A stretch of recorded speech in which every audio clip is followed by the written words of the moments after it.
Hi, in this video we're going to talk about scientific method just really briefly. And I'm going to choose a color, start off with the orange.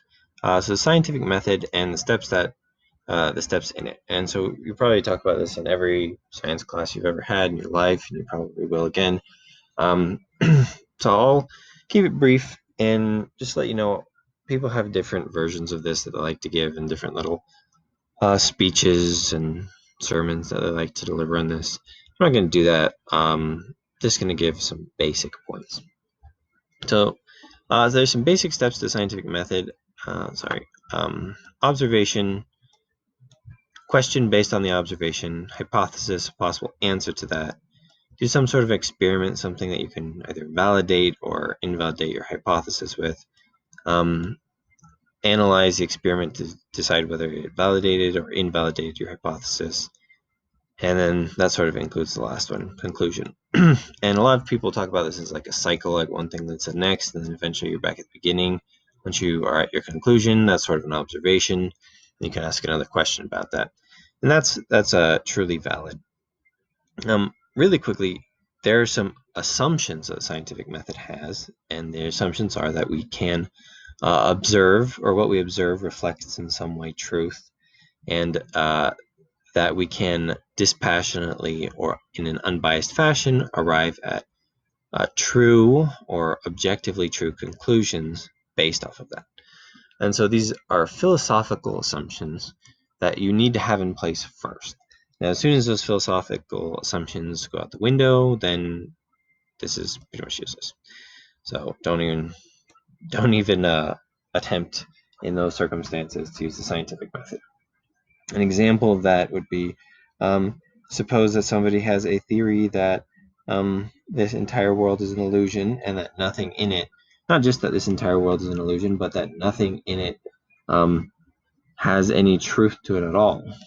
Well, then you couldn't really find any objective truth using the scientific method. You could understand the illusion, but that wouldn't tell you anything about objective truth. So as crazy as that might sound, those are ideas that people do have, and they're not that uncommon for people to have.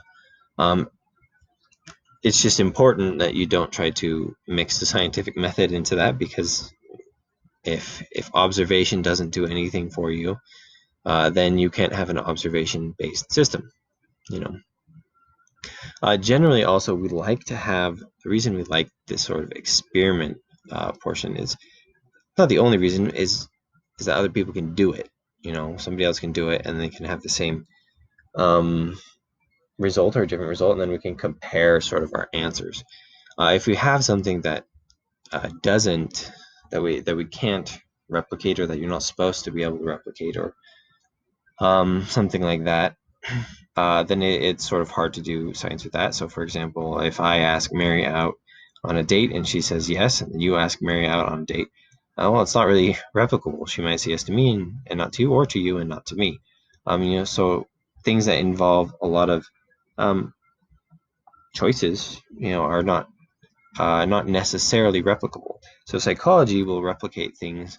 They'll replicate things in sort of average choices. But individuals will make different choices all the time. So we can't really treat an individual as if they're going to be replicable in that way. I could ask Mary out today and she'll say no, and tomorrow and she'll say yes. We should all probably stop asking Mary out, otherwise she's going to get annoyed. But as an example, it makes sense.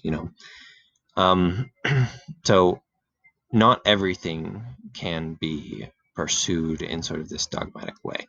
It's important to understand there are philosophical assumptions behind this, because that will let you know, when somebody claims X, Y, and Z is science, you can stop them and say, no, actually it's not, because it can't be subjected to this sort of process. And that doesn't necessarily mean it's worthless. Individual choices aren't science, but they're important, and so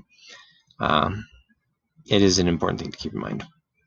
Variation, so steps can vary, but the basic pattern here is necessary. Observe something, try to explain it. That should say test, sorry. Test your explanation. So just observe stuff and then test your observations. And so we can do the scientific method in all sorts of ways. As long as we're doing these things, we're observing, trying to explain it, and testing our explanations, preferably in a way that's replicable, then really what we're saying, what we're doing can be said to be scientific in a certain sort of way, or to be following the scientific method in a certain sort of way. And we already talked a little bit about replication, but just quickly, replication can be exact. So where if you read some scientific paper, you try to do exactly what they have in their method section to see if their science is good, if it's valid, or conceptual. And this is where what you essentially try to do is you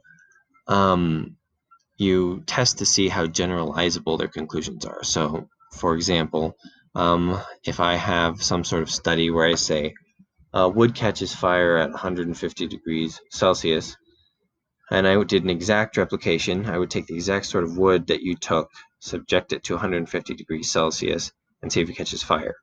If I did a conceptual replication, what I'd do is I'd take, well, maybe a bunch of different types of wood, maybe including the type that you had, put them in a 100 degrees Celsius environment and see if they catch fire. And really, you're not going to catch wood on fire in 150 degrees, but maybe if it's soaked in gasoline and it's a maybe if it's a match, if that's the sort of wood you're using is a match, then it would.